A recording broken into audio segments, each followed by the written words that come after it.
Dr. Drew Dwyer from Frontline Care Solutions.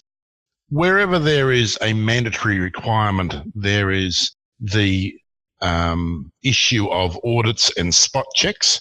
How does the Frontline Care Solution online learning and training system address those?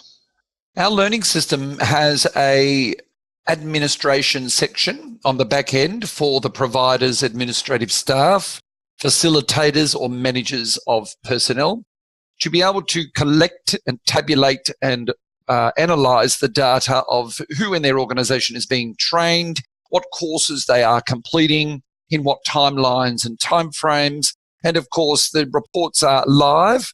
They're in the database. They can be produced in many different formats to Excel, spreadsheet, PDF, or Word document. And of course, our system will integrate with other systems, Citrix and the like, so that the learning management system can be adapted into other compliancy needs of an organization.